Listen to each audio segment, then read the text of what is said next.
हे खड़ा आपकी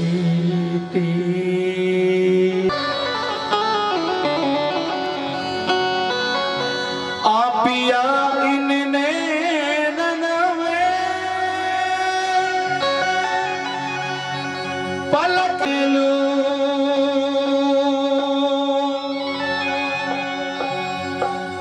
ना मैं देखूं और को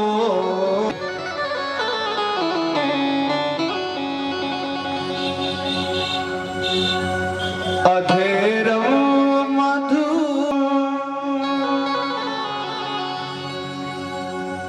वदनम मधुरम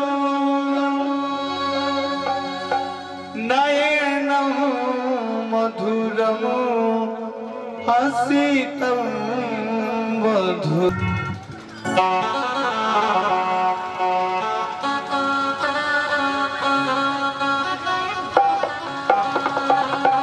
अधेरम मधुरम परम हसितम मधुरम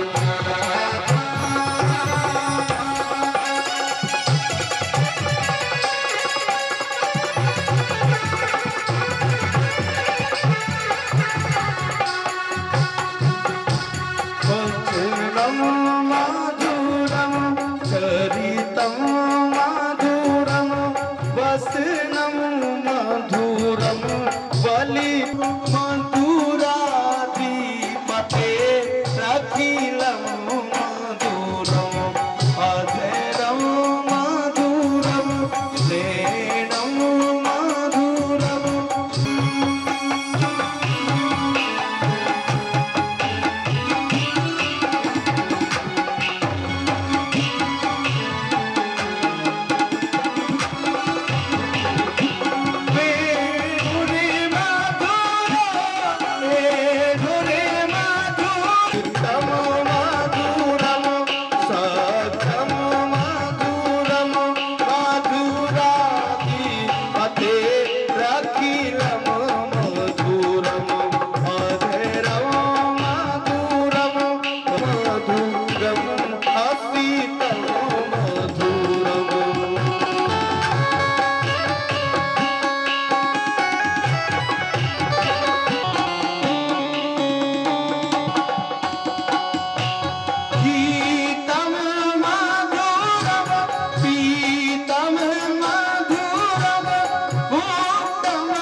सहितं नमामि। श्री भागवत भगवान की है भागवत भगवान की है आरती, पापियों को पाप से तारती। श्री भागवत भगवान की है आरती, पापियों को पाप से तारती। श्री भागवत भगवान की है आरती, पापियों को पाप से तारती।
पापियों को पाप से तारती। श्री भागवत भगवान की है आरती,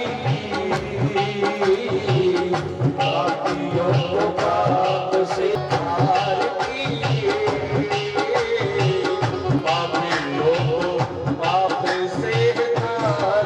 भागवत भगवान की है आरती, पापियों को पाप से तारती।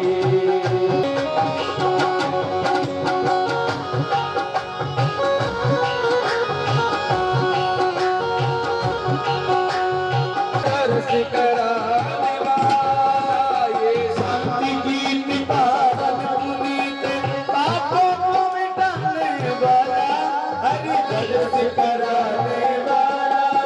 ये शांति गीत पावन कराने वाला, हरि दर्श कराने वाला।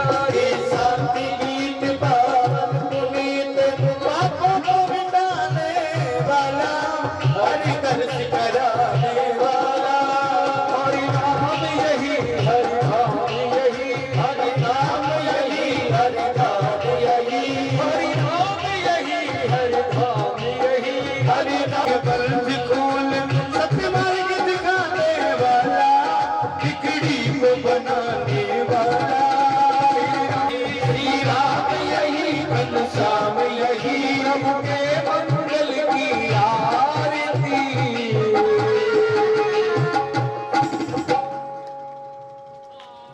आरती श्री भागवत भगवान की है आरती, पापों से तारती। भागवत भगवान की है आरती, पापियों को पाप से तारती, पापियों को पाप से तारती।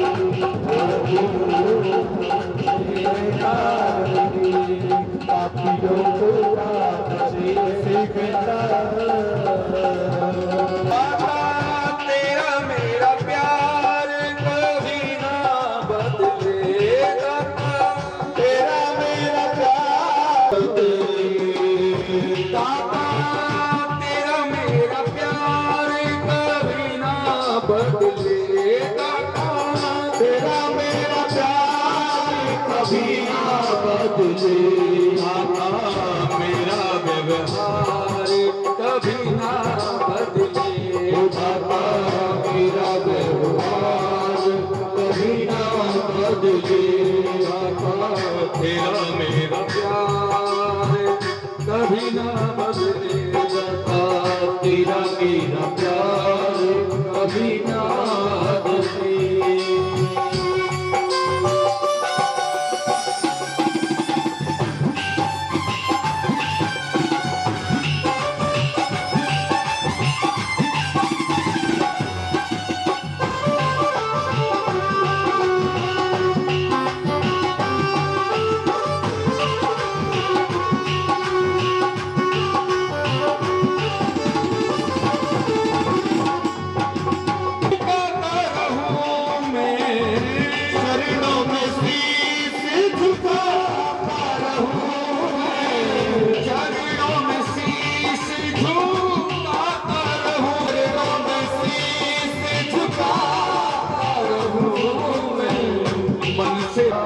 से मन का ये कभी ना छूटे दाता तेरा मेरा साथ कभी ना छूटे।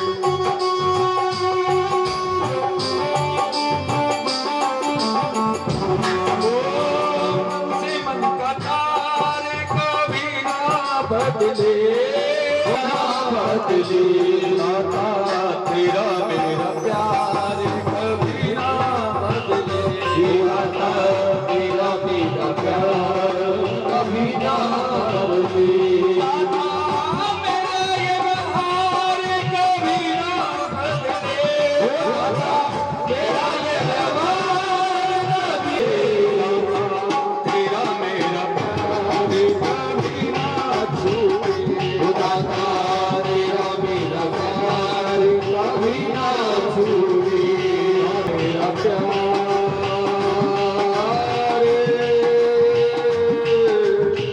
कभी ना बदले।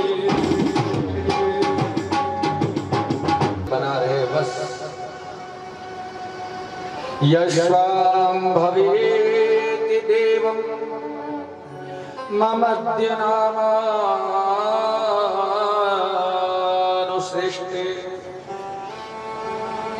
त्वां त्वां जगत् प्रपन्नार्ति देवं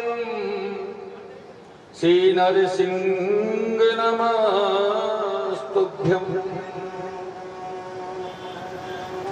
हे नाथ, बस मेरे पिताजी ने जीवन पर्यंत आपका विरोध किया,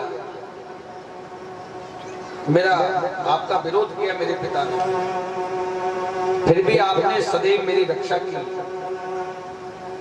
तो भगवान नरसिंह कहने लगे, देख भैया, जो कोई व्यक्ति भक्ति में आगे बढ़ता है, ज्ञान में आगे बढ़ता है, प्रतिष्ठा में आगे बढ़ता है, तो सबसे पहले विरोध और अवरोध पहले परिवार वाले ही करते हैं। आज हर परिवार वाले चाहते कि हमारा बच्चा कलेक्टर बने, डॉक्टर बने, मजिस्ट्रेट बने, हर चाहते कि हमारा बच्चा आईपीएस बने, आरएएस बने, आरजेएस बने, मगर कोई नहीं चाहता है कि हमारा बालक संत बने, साधु बने, बाबा बने। कोई चाहते हैं कि आप में से कोई नहीं चाहता है। आप तो ये आपका बच्चा अगर ज्यादा मंदिर जाने लग जाए दिन में 4-5 बार, तो आप सोचोगे कि बच्चा हाथ से नहीं निकल जाए। हाँ, बच्चा जो भगवान की तरफ बढ़ता है तो आप सोचते हो कि बच्चा नहीं कि बाबा बन जाए। तो जीवन के अंदर सबसे पहला अवरोध परिवार से प्रारंभ होता है, जो अवरोध तुम्हारे पिता हिरण्यकश्यप ने आपके संग किया। आप चिंता नहीं करें प्रहलाद, अब मेरा आशीर्वाद तुम्हारे साथ है। सबने कहा भैया माता लक्ष्मी को बुलाओ जो भगवान की आरती करेगी। नारद जी ने जाकर माता लक्ष्मी से कहा कि भगवान का अवतार हुआ है, चलिए भैया आरती करने के लिए। माता लक्ष्मी सुंदर श्रृंगार करके जाती है, भगवान का नरसिंह रूप देखती है, आरती का थाल वही डालकर माता लक्ष्मी सीधी सट भक्ति बैकुंठ पीछे पीछे सब देवता चले गए। क्या हुआ मैया, आप तो ऐसे दौड़ के आ गई कि जैसे कि माँ आपने कुछ भूत देख लिया। माता लक्ष्मी कहने लगी, भूत से भी बड़ा महाभूत देखा मैंने तो, नहार देखा सिंह। नारद जी कहने लगे, माता जी आज भगवान नारायण का नरसिंह अवतार हुआ है। वो जो सिंह आपने देखा और कोई नहीं, स्वयं नारायण है। तब जाकर माता लक्ष्मी ने भगवान नारायण की आरती उतारी।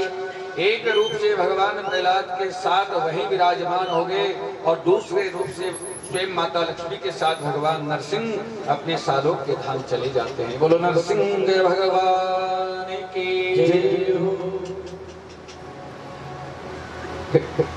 प्रहलाद जी के पुत्र हुए विरोचन और विरोचन के पुत्र हुए बलि, दैत्यराज बलि, और बलि के पुत्र हुए बाणासुर।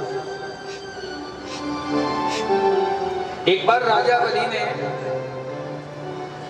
देवताओं पर आक्रमण कर दिया। जब देवताओं पर आक्रमण किया तो देवासा लक्ष्मीहीन हो गए, श्रीहीन। तो सभी देवता जाकर भगवान नारायण से प्रार्थना करते कि नारायण, राजा बलि ने आक्रमण करके हमारा सब कुछ छीन लिया, हमारे साथ पास कुछ भी नहीं बचा। कृपा करिए कि हमारा सब कुछ लौट कर आ जावे, ऐसा कोई उपाय बताइए। तो भगवान नारायण ने कहा, भैया देवताओं, अगर आपको युद्ध प्रिय है और सब कुछ वापिस चाहिए तो एक काम कीजिए कि देवता और दानव मिलकर समुद्र का मंथन कीजिए। जब समुद्र मंथन करोगे तो समुद्र के अंदर वर्षों पुराना अमृत समुद्र के कई गहराई में छिपा हुआ है। जब मंथन करेंगे तो अमृत की प्राप्ति होगी और अमृत की प्राप्ति होने के बाद सभी देवता अमृत पान करके सदा सर्वदा के लिए अजर और अमर हो जाना। फिर ये दैत्य दुष्ट शत्रु आपका कोई बाल बाका नहीं कर सकता। समुद्र मंथन की तैयारी कीजिए। देवराज इंद्र राजा बलि के पास गए। राजा बलि से प्रार्थना की कि दैत्याचारी कब तक लड़ाई करते रहेंगे, हम और आप है तो अपन भाई भाई। अरे बाप तो हमारा एक ही है, माँ ही तो अलग है। अरे देवताओं की माँ का नाम है अदिति और दानवों की माँ का नाम है दिति। माँ अलग अलग है, पिता एक ही है दोनों के हमारे।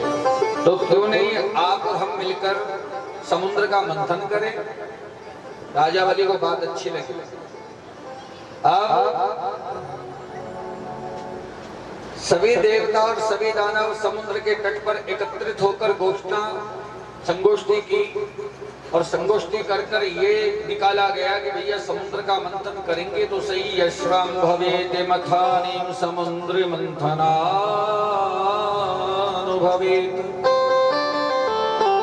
अरे भैया समुद्र का मंथन करेंगे तो दो चीज की आवश्यकता है। सबसे पहले तो मथानी और दूसरी रई। पहले तो जिससे हम बिलोना बनाते हैं, रई कौन बने और रई के ऊपर लिपटने वाली मथानी कौन बने। मथानी यानी कि रस्सी। समुद्र का मंथन कर रहे हैं वो भैया कोई मटके का, कोई घड़े का या कोई बिलोने का नहीं कर रहे, समुद्र, अथाह समुद्र का मंथन। तो अथाह समुद्र मंथन के लिए देवताओं ने सबसे पहले मंद्राचल पर्वत उससे प्रार्थना की कि आप हमारा सहयोग दीजिए, हम आपको अमृत पान में सहयोग देंगे, आपको भी अमृत मिलेगा। मंद्राचल तैयार हो गए। अब मथाने के लिए किसके पास गए? स्वयं वासुकी नाग। नाग लोक में वासुकी नाग से कहा कि साहब हम समुद्र का मंथन करेंगे, चलिए। वासुकी नाग ने कहा अच्छा मंथन आप करोगे, अमृत आप लोग पियोगे, हमारी पेट को यूं रगड़ोगे, हम ऐसे फ्री में नहीं जाएंगे पिने के लिए। तो देवताओं ने कहा नहीं भैया वासुकी आपको भी अमृत में भाग मिलेगा, चलिए। तो मंद्राचल पर्वत को भी समुद्र में लगाया गया। जो ही मंद्राचल पर्वत को समुद्र में रखा, मथानी लगाई गई, देवता और दानव एकत्रित हो गए। देवता कहने लगे भैया सर्प के अमंगल हिस्से पूंछ को हम नहीं पकड़ेंगे, हम सर्प के मुंह को पकड़ेंगे। दानव भी कहने लगे भैया हम भी उच्च कुल के हैं, हमारे पिता भी ऋषि कश्यप है, हम भी सर्प के अमंगल हिस्से पूंछ को नहीं पकड़ेंगे, हम भी मुंह पकड़ेंगे। देवता भी कहे हम मुंह पकड़े, दानव भी कहे हम मुंह पकड़े। भगवान ने देवताओं को इशारा किया इधर आओ, ये जो कह रहे ना दानव मुंह पकड़ने की, इनको मुंह दे दीजिए। सभी देवता पूंछ पकड़ लीजिए। सबने का कारण, भगवान ने कहा जब घुमड़की लगेगी ना, मंथन होगा, तो ये बांसुरी नाक की मुख से विष की वायु निकलेगी, विषैली वायु। और विषैली वायु हो सकता है देवताओं तुम्हारा ही पतन करेगी, तुम्हारा नुकसान करेगी, तुम्हारा बल पूर्ण तरह से लग नहीं पाएगा। तो दानव कह रहे मुंह पकड़ने के, दानवों को मुंह दे दीजिए। अब तो दानव आगे मुंह पकड़ लिया, देवताओं ने पूंछ पकड़ ली, घुमड़की लगने लगी। कहते कि समुद्र का मंथन प्रारंभ होते ही वो मंत्राचल पर्वत तो समुद्र के अंदर जाने लग गया। सब देवता दानव चिंता करने लगे और कहने लगे नारायण, अगर ये मंत्राचल पर्वत समुद्र में समा गया तो हम समुद्र का मंथन किससे करेंगे? ये मंत्राचल पर्वत को इनके पिता सुमेरु से उधार मांगकर लाए हैं, तो सुमेरु को उनका पुत्र वापिस मंत्राचल जाकर देना। अगर समुद्र में समाहित हो गया तो क्या जाकर देंगे, और हमारा समुद्र का मंथन भी पूरा नहीं हो पाएगा। तभी कहते कि भगवान नारायण तुरंत कच्छप का रूप बनाते हैं, कछुए का, और कच्छप रूप लेके भगवान सीधे मंत्राचल पर्वत को अपनी पीठ पे धारण कर लेते हैं। बोलो कच्छप भगवान की जय हो। यहाँ परीक्षित प्रश्न करते कि भगवान ने कच्छप अवतार क्यों लिया? तब भगवान सुखदेव कह रहे राजन की एक समय भगवान नारायण की पेट में खुजली चली। माता लक्ष्मी से कहा कि हमारे पेट में थोड़ा आप अपने हाथ को सहला दीजिए कि हमारी खुजली मिट जाए। मगर माता लक्ष्मी भगवान नारायण की खुजली शांत नहीं कर पाई, तो कहते कि भगवान नारायण कछुआ बनकर आ गए और अपनी पेट को मंदराचल पर्वत के ऊपर लगा दिया। मंदराचल पर्वत जो ही घूमे जो ही भगवान की खुजली मिटने लग जावे। कच्छप यानी कि कछुआ, और कछुए की पेट बड़ी कठोर होती है, और पूरे मंदराचल पर्वत को भगवान ने धारण कर लिया। मगर यहाँ भगवान ने अपना अवतार लोगों को नहीं बताया। भगवान एक रूप से पूछ रहे हैं, अरे भैया ये मंदराचल पर्वत जो समुद्र में गया ना, ये कोई साधारण बात नहीं, हमारे यहाँ विघ्न हुआ है, ये विघ्न। और पता है विघ्न क्यों होता है?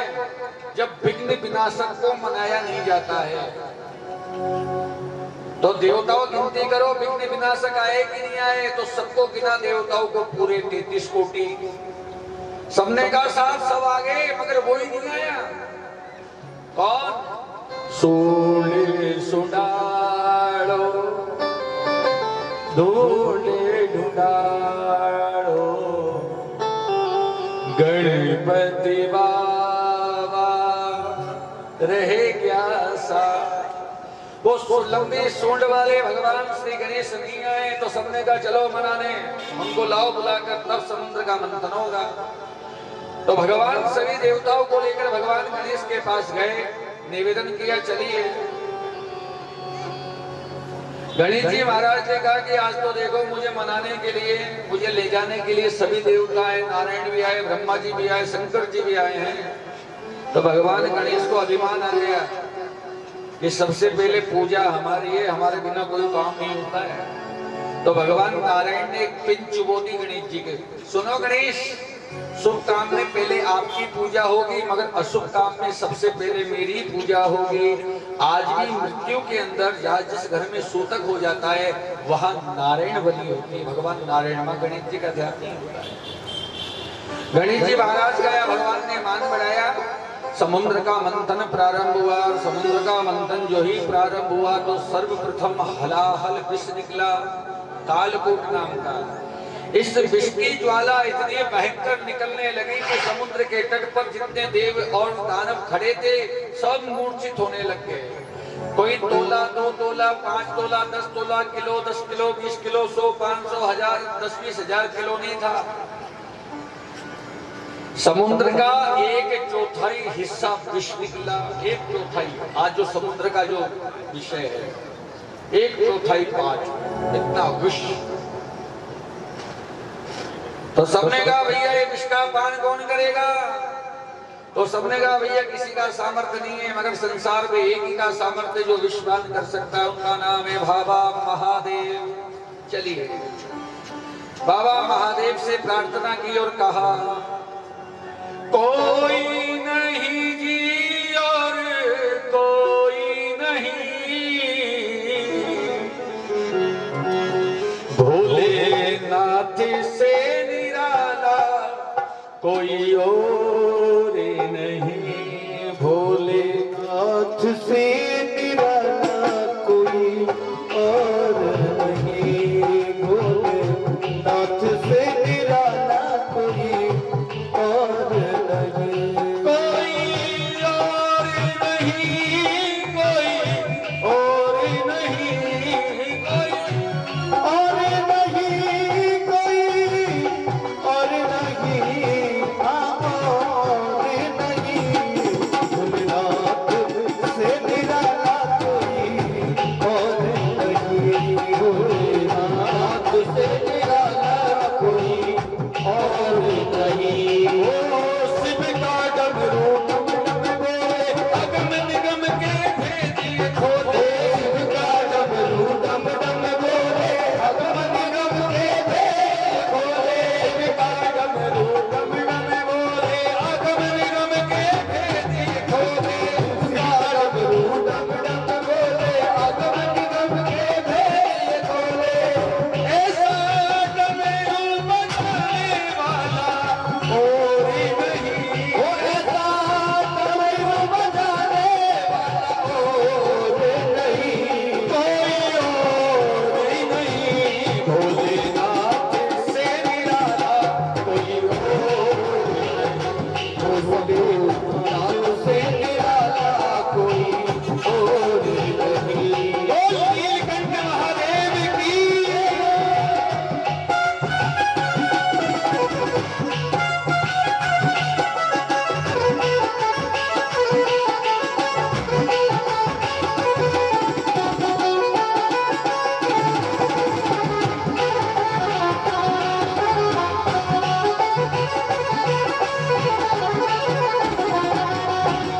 काया जब पाप चमकते अगले पिछले, काया जब जब करवट बदले, पाप चमकते अगले पिछले, काया जब जब करवट बदले, पाप चमकते अगले पिछले, काया जब जब करवट बदले, पाप चमकते अगले पिछले। पापों को मिटाने वाला कोई नहीं, वो ऐसा पापों को मिटाने वाला और नहीं, कोई और नहीं, भोलेनाथ से निराला कोई और नहीं, वो सतनाथ से निराला कोई और नहीं, कोई और नहीं, कोई और नहीं, कोई और नहीं, कोई और नहीं, कोई भोलेनाथ से निराला कोई और नहीं, ओ भोलेनाथ से निराला जग में और नहीं।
जग का कष्ट मिटाया, मुझको स्वामी क्यों बिसराया। तुमने जग का कष्ट मिटाया, मुझको स्वामी क्यों बिसराया। मुझको बचाने वाला, मुझको बचाने वाला और नहीं कोई और नहीं। भोलेनाथ से निराला कोई और नहीं। शंभुनाथ से निराला जग में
और नहीं।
परिवार सहित आवे और भगवान वामन का पूजन करें।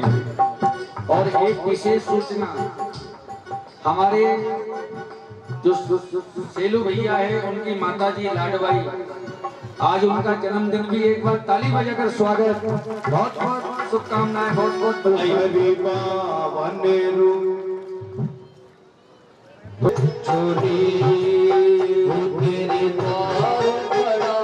भगवान भगत भर दे रे झोला, भगत राज्य मैदान तेरा होगा बड़ा एहसान, तेरा होगा बड़ा एहसान, कि युग युग तेरी रहेगी।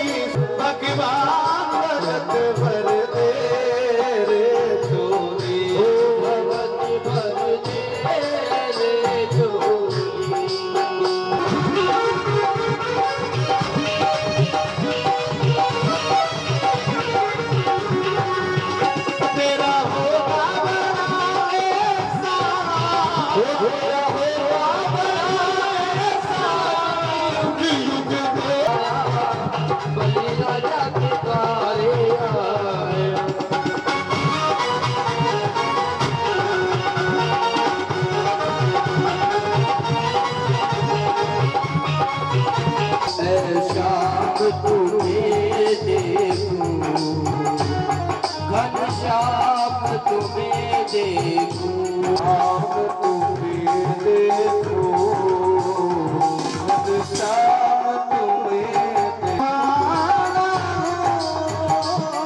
माथे तिलक तेरा मुकुट आप तुम्हें देखो, घनश्याम तुम्हें देखो,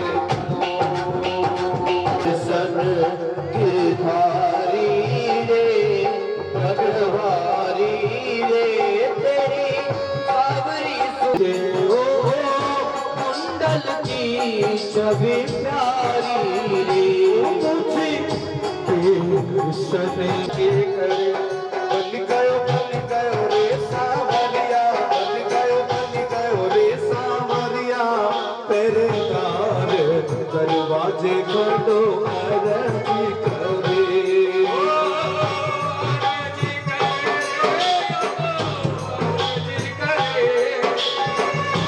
अरजी करे, अरजी करे, अरजी करे, अरज करे, बन गयो रे सावरिया, तेरे द्वार दरवाजे खड़ो अरज करे, बन गयो रे सावरियो, तेरे द्वार दरवाजे खड़ो अरज करे।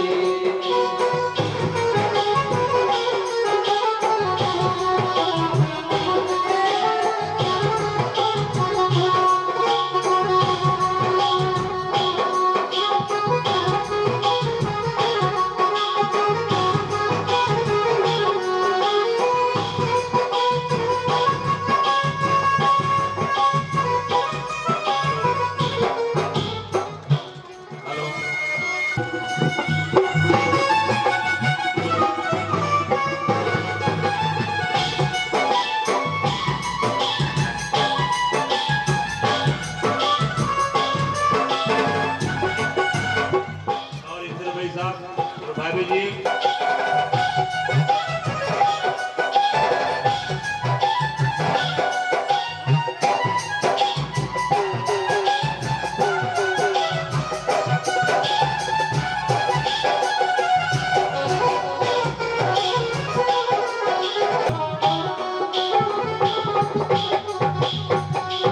जो कोई भजे भजू में बाको दासन को, कोई भजे भजी में बाको दासन को दास, जो कोई भजे भजू में बाको दासन को, जो कोई भजे बाको दासन को,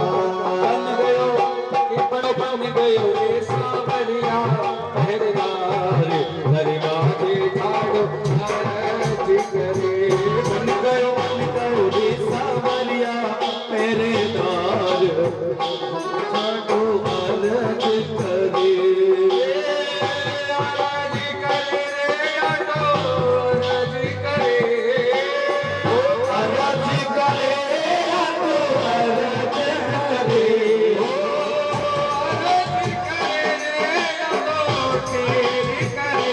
बन गयो रे सावरिया, पहरेदार दरवाजे ठाड़ो अरज करे, बन गयो रे सावरिया, पहरेदार दरवाजे ठाड़ो अरज करे।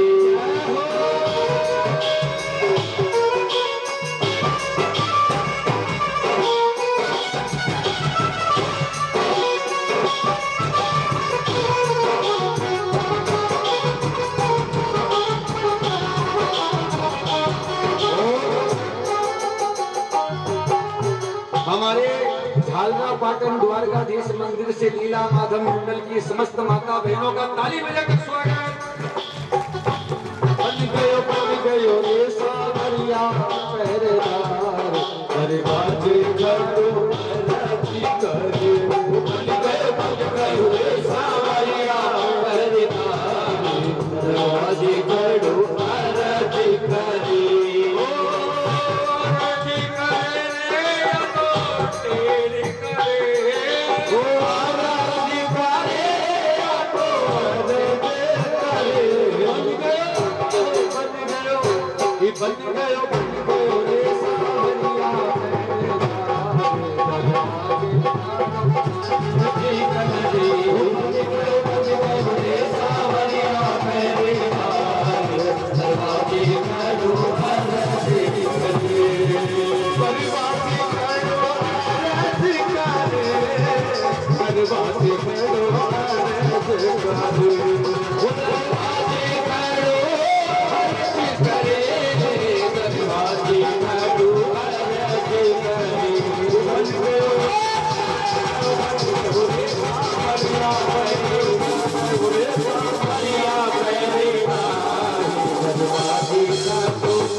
भोले वामन भगवान की जय। तो भगवान वामन राजा बलि के यहाँ पर द्वारपाल बन गए। एक बार सभी मात्र तो भगवान वामन भगवान राजा बलि के यहाँ देव श्रेणी एकादशी से लेकर देव उठनी एकादशी तक के लिए द्वारपाल बन गए। राजा बलि से कह दिया, राजा केवल मैं ही तेरे यहाँ द्वारपाल नहीं बनूंगा, स्वयं मेरे साथ देवादिदेव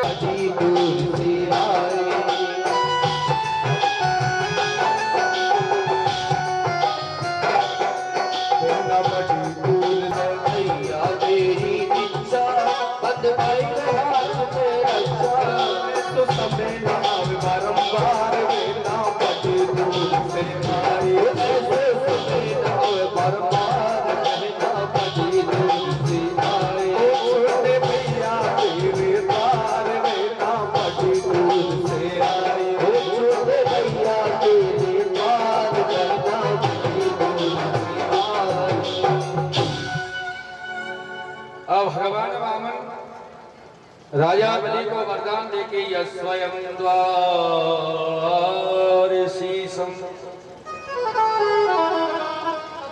जगत पते दास दासम सेवम। अरे राजन, जो जगत जिसका दास है आज वो जगत के दास का भी दास बन गए। स्वयं अपने भक्त के यहाँ राजा बलि के यहाँ स्वयं द्वारपाल बन के डोडीबान बन के अकेले नहीं 4-4 महीने के लिए तीनों देवताओं को नियुक्त कर दिया। जब भगवान काफी समय तक नहीं पहुंचे तो माता लक्ष्मी को चिंता हुई, भगवान कहाँ गए। पता लगा राजा बलि के यहाँ द्वारपाल बने हुए तो माता लक्ष्मी नारद जी के कहने पर सुंदर आरती का थाल सजाकर राजा बलि के यहाँ पहुंची और राजा बलि के हाथ में रक्षा सूत्र बांध दिया। क्या बांधा? रक्षा सूत्र। उसी दिन से लेकर आज तक उसी त्योहार को कहा जाता है रक्षाबंधन। एक बहन अपने भाई की कलाई पर 1 वर्ष की पूरी रक्षा का वादा बहन भाई का बहन की तरफ से और बहन भाई की अला बला ग्रह गोचर दृष्टि कुदृष्टि जितने भी योग और कुयोग होते हैं वो भाई के राखी बांधकर भाई को सुरक्षित कर बहन सब कुछ अपने आप स्वयं ओढ़ लेती है। ऐसी बहनों के लिए जोरदार ताली बजाकर स्वागत। और वो राखी केवल कोई धागा नहीं होता है, वो एक भाई और बहन के जीवन में एक रक्षा का जो परम संकल्प होता है। एक बात और बता दें आपको, बहन जितना भाई के साथ सुरक्षित होती है उतना संसार में किसी के साथ सुरक्षित हो नहीं सकती। मगर एक बात बताएं आपको, ये जो रक्षाबंधन है ना, ज्यादा से ज्यादा 20 साल 25 साल, ज्यादा मानोगे तो 30 साल के बाद रक्षाबंधन को कोई नहीं जानेगा। आप कहोगे जी क्यों? क्योंकि जब बहनी नहीं होगी तो धागा कौन बांधेगा? आज पत्नी सबको चाहिए, माँ सबको चाहिए, चाची सबको चाहिए, बुआ सबको चाहिए, मगर बेटी किसी को नहीं चाहिए साहब। हमारे पास विदेश से फोन आते हैं कि महाराज जी बड़ा दम भक्त हिंदू राष्ट्र पर, सनातन धर्म पर। अरे आपके हिंदू राष्ट्र पर 2 कलंक लगे हुए, कन्या भ्रूण हत्या और गो हत्या का, उस कलंक को तो दूर कर लीजिए। और आज आए दिन पेपर में, अखबार में, टीवी में देख लीजिए,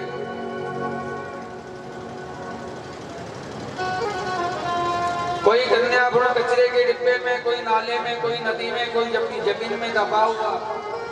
नाना प्रकार से आज कन्या के बेटी हम और आप सब हो चुके हैं। अरे जब बेटी नहीं होगी तो गीत कौन गाएगा? जब बेटी नहीं होगी तो द्वार पूजन कौन करेगा?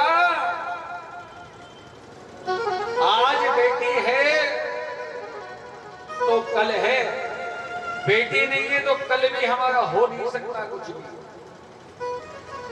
हरियाणा की ये स्थिति है साहब, 70 तो लड़के हैं और 35 लड़की है केवल।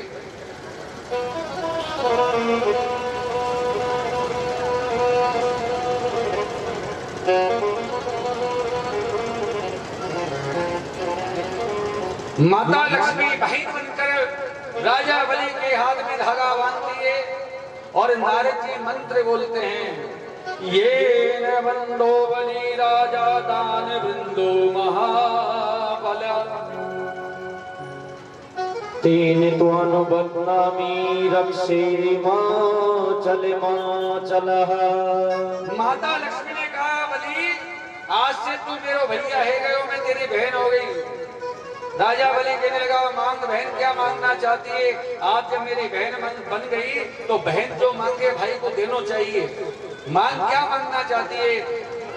माता लक्ष्मी ने कहा, कुछ नहीं मांगती हूँ, तुझसे सब कुछ मेरे पास है, मगर तेरा ये द्वारपाल है ना, जो तेरे द्वार पर खड़ा है, ये इस द्वारपाल को मुझे दे दे, इसको मांगने आई हूँ।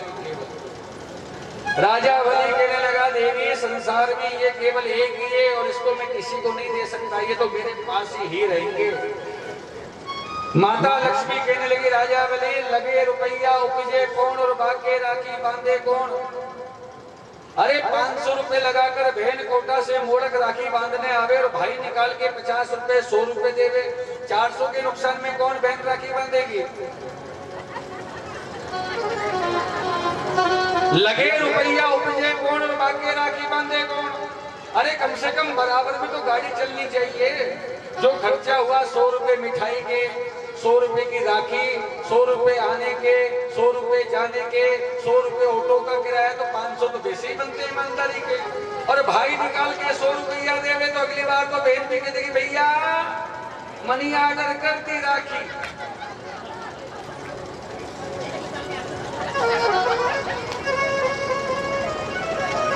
तो माता लक्ष्मी कहने लगी, भाई अगर तू मेरा भाई ही बनाता, जो मांगा वो तो दे।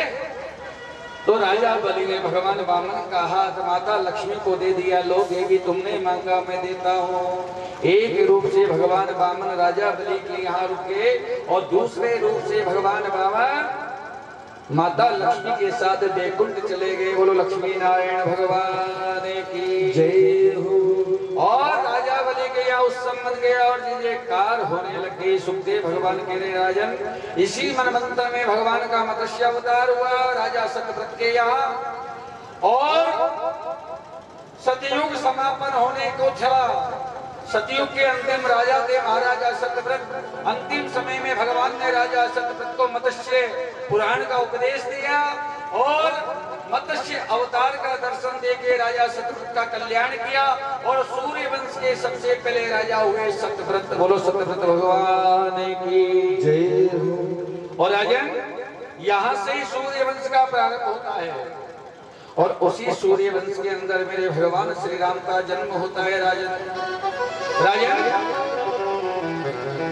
जब पूरे संसार में कुछ नहीं होता है तब भगवान के नाभि कमल से ब्रह्मा, ब्रह्मा से मरीचि, मरीचि से कश्यप, कश्यप से व्यवस्थमान सूर्य और व्यवस्थमान सूर्य से मनु, मनु के यहाँ से 10 पुत्र, उसमें सबसे बड़े पुत्र हुए जिनका नाम था श्वांकु।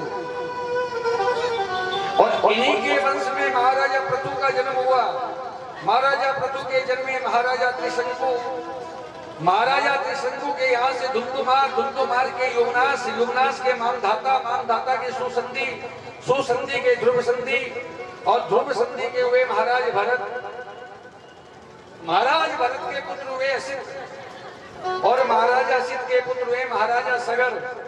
इनके 2 रानी थी, एक रानी के यहाँ से 3 पुत्र हुए और दूसरी रानी के यहाँ से 60,000 पुत्र हुए। एक बार महाराज कपिल का अपमान कर दिया 60,000 सगर पुत्रों ने। महाराजा कपिल ने अपनी क्रोधाग्नि के द्वारा 60,000 पुत्रों को जलाकर भस्म कर दिया। जब 60,000 पुत्र मारे गए तो महाराज सगर बड़े दुखी हुए। संत महामुनि गुरुदेव वशिष्ठ से पूछा क्या उपाय किया जाए, तो गुरुदेव वशिष्ठ ने कहा कि अरे भैया, अगर तेरे 60,000 पुत्रों का उपाय चाहता है तो स्वयं भगवान कपिल ही इसका उपाय का उत्तर देंगे। महाराज कपिल के आश्रम में पधारे महाराज सगर, उपाय पूछा तो महाराज कपिल ने कहा भैया, अगर तेरे पुत्रों का कल्याण चाहता है, ये ब्राह्मण की अग्नि से जलने वाली मनोदशा हुई है, ब्राह्मण की क्रोधाग्नि से जले तो इनकी मुक्ति नहीं होगी, क्योंकि मेरी अग्नि से जलने वाले, ब्राह्मण की क्रोधाग्नि से जलने वाले का मोक्ष नहीं हो पाता है। हाँ, अगर मोक्ष करना चाहता है तो ब्रह्म लोक से अगर माँ अलकनंदा, माता सुरसरी अगर पृथ्वी पर आ जावे तो तुम्हारा कल्याण हो सकता है। ये बात महाराज सगर ने अपने पुत्र असमंजस को बताई कि भैया गंगा की भक्ति करो, अगर माता गंगा पृथ्वी पर आ जाए तो आपके पूर्वजों का कल्याण हो जाएगा। तो हजारों वर्षों तक महाराजा असमंजस ने माता गंगा को लाने के लिए व्रत किया, तप किया, एक पेड़ पे खड़े होकर दोनों हाथ ऊपर करके कि गंगा आओ, हमारे पूर्वजों का कल्याण करो, मगर माता गंगा नहीं आई। असमंजस के प्राण छूट गए, मगर माता गंगा प्रसन्न नहीं हुई। सुखदेव भगवान कह रहे राजन, महाराजा असमंजस के पुत्र हुए महाराज अंशुमान। हजारों वर्षों तक महाराजा अंशुमान ने तप किया, मगर माता गंगा नहीं आई। महाराजा अंशुमान के बाद महाराजा अंशुमान के पुत्र हुए महाराज दिलीप। महाराज दिलीप ने भी हजारों वर्षों तक माता गंगा को पृथ्वी पर लाने का प्रयत्न किया, फिर भी माता गंगा नहीं आई। अब महाराजा दिलीप के पुत्र हुए महाराजा भागीरथ। महाराजा भागीरथ के तप करते ही माता गंगा प्रसन्न हो गई, चलने को तैयार है। मगर सुनो, हम ब्रह्मलोक से नीचे गिरेंगे तो पृथ्वी को फोड़ के सीधे रसातल चली जाएंगे। भैया, हमारा वेग धारण करने की व्यवस्था बना। कौन धारण कर सकता है वेग? स्वयं देवादिदेव महादेव। महादेव का तप किया, महादेव को प्रसन्न किया। गंगा ब्रह्मलोक से नीचे गिरी कैलाश की ओर, और भगवान महादेव ने कैलाश के ऊपर अपनी जटा को खोला और पूरी जटा के अंदर माता गंगा को एक साथ समेट लिया। बोलो गंगाधर भगवान की जय हो। भगवान महादेव का नाम हो गया गंगाधर। सुखदेव भगवान करे राजन, भगवान महादेव ने अपनी एक लटी ऊपर से हटाई, ढक्कन छेद किया, केवल एक बाल हटा के, और माता गंगा मानो की जमीन फोड़ के कोई फव्वारा निकलता है, ऐसे बाबा महादेव के ऊपर से माता गंगा का वेग। और भागीरथ से कह दिया, भागीरथ आगे आगे आप चलिए, पीछे पीछे हमारी। और भागीरथ माता गंगा से कहता हुआ आ रहा है, आओ जी गंगा मैया अंगना हमारे। आओ जी गंगा मैया अंगना हमारे। आओ जी गंगा मैया अंगना हमारे।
नगर को, गांव को, ठानी को पवित्र करती हुई माता गंगा लहराती हुई आ रही है। बोल गंगा मैया की जय।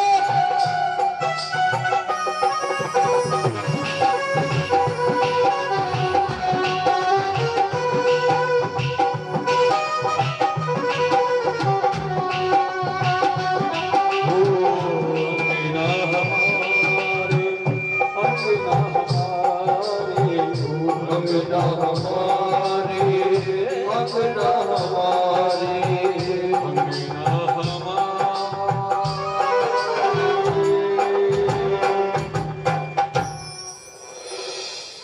गंगा मैया उफान पर चल रही है।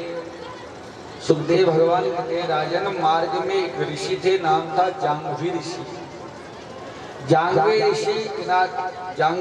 ऋषि एक वृक्ष के नीचे बैठ के ध्यान में बैठे हुए थे।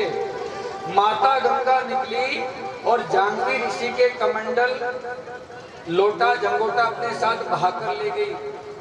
जांघवी ऋषि कहने लगे, हम बैठे थे जब तो कोई नदी, कोई पानी, कोई नाम था नहीं, ये नदी कहां से आ गई जो हमारे लोटा, जंगोटा, हमारे कमंडल को बहा के ले गई? इसका इतना दुस्साहस, इसने मेरी सामग्री, मेरी पूजन सामग्री को बहाकर ले गई। रुको, एक ही चड़ू के अंदर पूरी गंगा जी को पी गए। भागीरथ भगवान, भागीरथ राजन पैर में बैठ गए चरणों में और कहने लगे, प्रभु गजब कर दिया। हमारे पिता, पिता के भी पिता, पिता के भी पिता और पिता के भी पिता गंगा जी को लाने के लिए उनके प्राण निकल गए। हमारे भी निकल जाते हैं। जैसे जैसे गंगा की कृपा हुई और वो गंगा को हम पृथ्वी पे लाए कल्याण के लिए, और आप तो एक ही कोच में थी गए महाराज। जानू ऋषि कहने लगे, भैया मेरा कमंडल ले लिया उसने, क्रोध आ गया। गंगा मैया कहने लगे, हम आपका कमंडल वापिस दे देंगे, बाहर निकालो हमको। अब जानू ऋषि ने कहा, अरे भैया अगर मैंने मुख से पिया और मुख से वापिस निकालू तो गंगा झूठी हो जाएगी। तो मुख से वापिस नहीं निकाल सकते उल्टी करके, तो कैसे निकाली जाए? तो कहते महाराज जानू ने अपने कान से, और शिव पुराण में तो लिखा हुआ है अपनी जंघा से, जांग को चीरा तो जंघा से गंगा का प्राकट हुआ। तो माता गंगा का एक नाम और हो गया, जांघवी गंगा। बोलो जांघवी गंगा मैया की जय हो। राजन, माता गंगा ने महाराज सागर के पूर्वजों का कल्याण किया। महाराज भागीरथ के पूर्वज समस्त भगवान के लोग पहुंच गए माता गंगा के प्रताप से। आज भी गंगा कलयुग के अंदर जगत का कल्याण कर रही है, पापी मात्र का कल्याण कर रही है। एक बार माता गंगा से किसी देवताओं ने पूछा कि हरि गंगा, तो जगत के पाप को पवित्र करती है, लोगों को पुण्य संचित करती है, लोगों के पाप का और नष्ट कर देती है, मगर गंगा इतने सारे पापी तेरे अंदर स्नान करते हैं तो इन पापों को कहां रखती है? अरे इनको रखने का कोई तेरे पास स्टोर रूम तो होगा, गोडाउन। जगत के पापी तेरे अंदर आते हैं, स्नान करते हैं, अपने पाप को तेरे अंदर धोके चले जाते हैं। इन पापों का स्टोर रूम कहां पर है, कहां रखती है? गोडाउन में। माता गंगा ने कहा रखने का काम नहीं है अपना, तो क्या करती है? हम सूर्य नारायण को दे देती है। भगवान सूर्य से पूछा आप क्या करते हैं पापों का? भगवान सूर्य ने कहा हम बादलों को दे देते हैं। बादलों से पूछा भैया आप क्या काम करते हैं? बादल ने कहा देवराज इंद्र को दे देते हैं। देवराज इंद्र से पूछा भैया आप पापों को कहाँ रखते हैं? देवराज इंद्र ने कहा भैया जब बरसात का समय आता है हम वापिस बादल भेजते हैं, तो जिसके पाप हमारे पास जमा होते हैं उसके गांव में जाकर बादल भेजते हैं कि भैया सबके पाप अपने अपने जमा करा दो। बरस बरस के सबके पास वापिस पहुंच जाते हैं। अरे पाप तो उसको बोलते हैं कि एक बार करे, दोबारा नहीं करने की तौबा करे। या तो आदमी आज तो पाप करता है, कल सॉरी बोलता है, फिर पाप करता है। रोज गलती करते, रोज सुधारते, रोज गलती करते, फिर रोज बिगाड़ते। तो माता गंगा आज भी कलिकाल के अंदर जगत को परम पवित्र, परम पुनीत, परम पावन कर रही है। सुखदेव भगवान के राजन, महाराजा भागीरथ के वंश में महाराज कुकुस्त का जन्म हुआ। महाराजा कुकुस्त के महाराज रघु बड़े तेजस्वी, और बड़े पराक्रमी राजा थे। महाराजा रघु के बाद ही सूर्य वंश का नाम पड़ा रघुकुल। और राजन, रघुकुल के अंदर एक वाक्य बहुत जोर से कहा जाता है कि रघुकुल रीत सदा चली आई और प्राण जाई पर वचन न जाई। प्राण देने को तैयार है सूर्यवंशी, मगर इनका वचन खाली नहीं जा सकता। राजन, महाराजा रघु के वंश में ही भगवान श्री राम का जन्म हुआ। राजन, महाराज रघु के प्रवर्त के शंकर के सुदर्शन और सुदर्शन के महाराजा सिगरण के महाराजा मरु के अम्बरीश और महाराजा अम्बरीश के नहुष के ययाति के नाभाग और नाभाग के महाराजा अज और महाराजा अज के हुए महाराजा दशरथ। बोलो दशरथ जी महाराज की जय हो। और महाराज दशरथ का राज्य अयोध्या का सीधा सा अर्थ है राजन, जहाँ पर कभी किसी प्रकार का कोई युद्ध नहीं हुआ, क्योंकि पावन अयोध्या काम क्रोध मद लोभ मोह मत्सर ईर्षा से दूर थी। ये 6 प्रकार के पाप अयोध्या में कभी नहीं आए। इतनी परम पवित्र अयोध्या जहाँ पर भगवान स्वयं को आना पड़ता है। राजन, मन भी अयोध्या ही है। अगर मानव अपने मन से काम क्रोध मद लोभ मोह मत्सर इत्यादि का नाश कर दे तो अपने मन को अयोध्या बना ले, और जब मन अयोध्या बन जाता है मानव जीवन का, तो इस अयोध्या में मेरे रघुनंदन राम क्यों नहीं आएंगे, जरूर से जरूर आएंगे। राजन, अयोध्या का एक नाम और है अवध।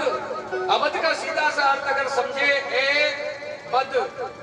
इति पद, जहाँ पर कभी निर्जीव पशु पक्षी जीव जंतु किसी भी प्राणी का जहाँ कभी वध नहीं हुआ, उसका नाम है अवध। अवध के राजा है महाराजा दशरथ। राजन, जैसे नाम वैसे गुण थे। महाराजा दशरथ का रथ 10 दिशाओं में कोई रोकने वाला नहीं था। प्रतिदिन देवराज इंद्र के यहाँ बैठक हुआ करती थी महाराजा दशरथ की। महाराजा दशरथ के धर्म युद्ध में, राजनीति द्वंद में जब भी आवश्यकता पड़ती थी देवताओं को, महाराजा दशरथ को बाकायदा विमान भेजकर बुलाया जाता था और महाराजा दशरथ स्वयं स्वर्ग में जाया करते थे। सभा राजन, इन्हीं महाराजा दशरथ के 3 रानियां थी। महारानी कौशल्या, महारानी कैकेयी और महारानी सुमित्रा। सब साधन थे, सब सुख था, मगर महाराजा दशरथ के कुल में कोई संतान नहीं थी। गुरु जी के आश्रम में गए। गुरुदेव की शरण में जाने में ही सबकी भलाई है।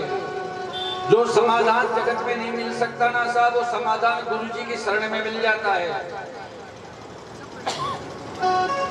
महाराजा दशरथ गुरुजी के पास गए और देखिए, जीवन की कोई भी समस्या हो, जीवन में कोई भी बात हो, 2 व्यक्ति से ही कहना चाहिए, पहला गुरु, दूसरा गोविंद। जगत के सामने कहोगे तो सामने आंसू बहाकर तो पूछ लेगा, मगर हंसी कर करके आपकी बात पूरे बाजार में कर देगा। इसलिए अपने आंसू 2 ही व्यक्ति के आगे बहाना, या तो गुरु या गोविंद। संसार के आगे आंसू बहा दोगे तो वो भी आंसू बहाकर पूछ लेगा, और पूछने के बाद वो आपकी हंसी जगत पे कर देगा। सुखदेव भगवान कह रहे राजन, आज महाराजा दशरथ गुरुदेव के आश्रम में परिवार सहित गए। चाहते तो गुरुजी को बुला सकते थे, राजा थे, मगर जब कुछ लेना होना तो जाना पड़ता है। जब कुछ लेना होना तो जाना पड़ता है। और संत मिलन को चाहिए तजमाया ब्रह्म ज्ञान, ज्यों त्यों बग आगे धरे को दिन यज्ञ समान। संत के लिए एक एक कदम भी अगर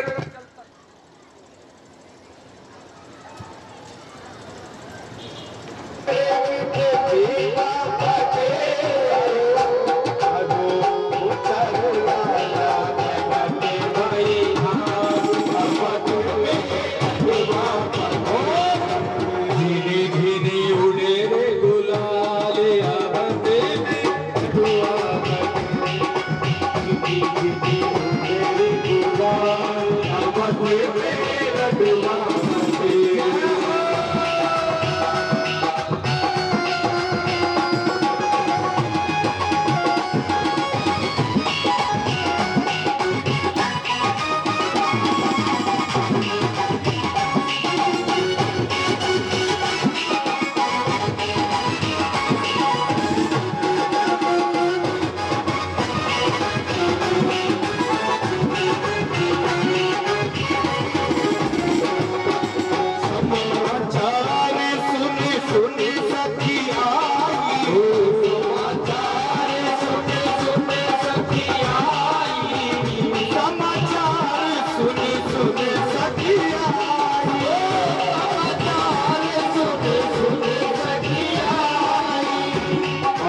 सजी ओ आई सज सोला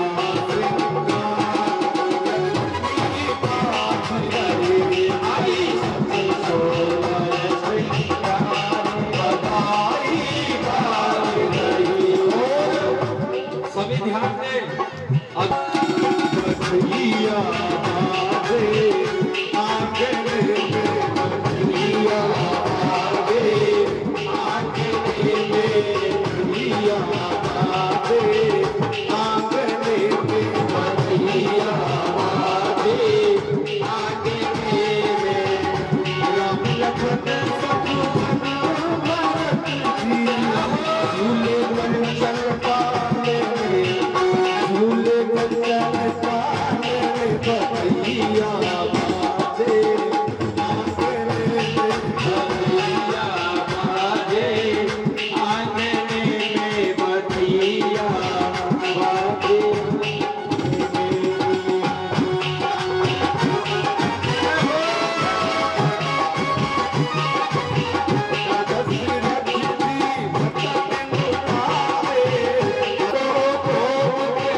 बड़े बड़े राजा हुए रे इकट्ठे, बड़े राजा हुए इकट्ठे, बड़े बड़े राजा, बड़े बड़े राजा, बड़े बड़े राजा, बड़े बड़े राजा, बड़े बड़े राजा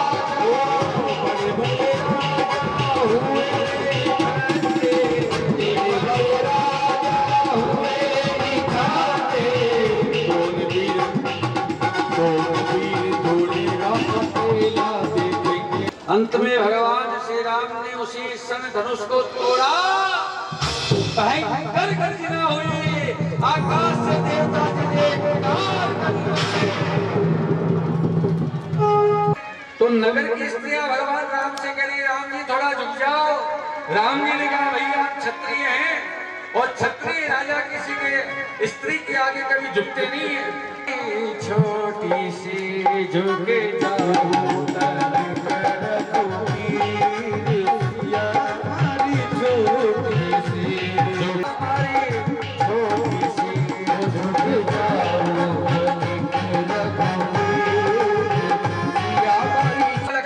जाओ लखनलाल कहने लगे, नहीं उठेंगे। तो शर्म के मारे राम जी नीचे झुके, इस सब का भी नहीं। और जो ही राम जी नीचे झुके, उसी समय माता जानकी ने जयमाला डाल दी।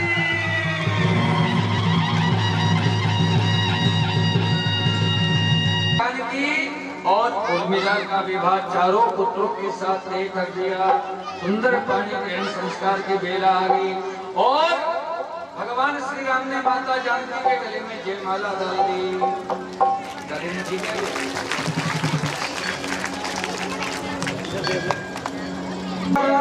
महाराज की जय हो। और सुंदर पाणी ग्रहण संस्कार की बेला आई।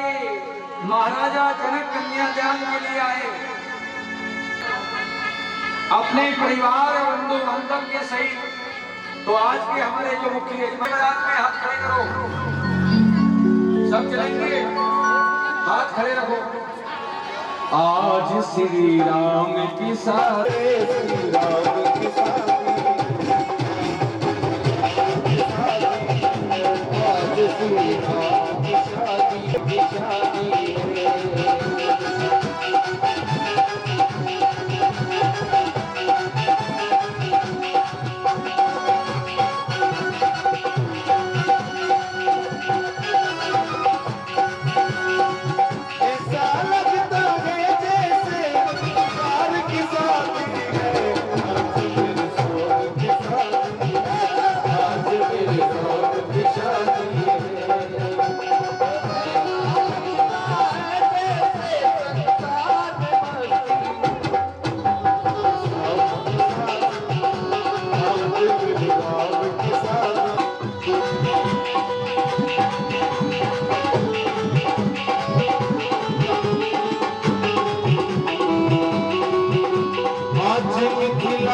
नगरिया निहाल सखिया चारों दूल्हे बड़े कमाल सखिया चारों दूल्हे बड़े कमाल सखिया आज मिथिला नगरिया निहाल सखिया आज मिथिला नगरिया निहाल सखिया चारों दूल्हे चारों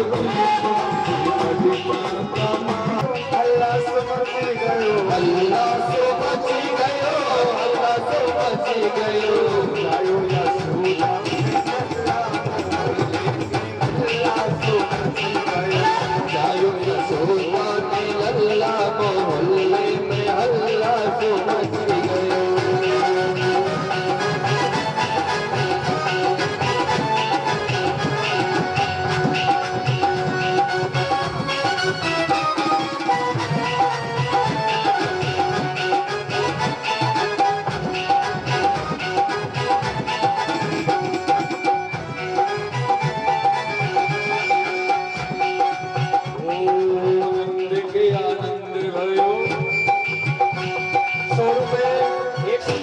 गुप्त दान दिए जा रहे हैं। गौ माताओं के निमित्त बहुत बहुत धन्यवाद साधु।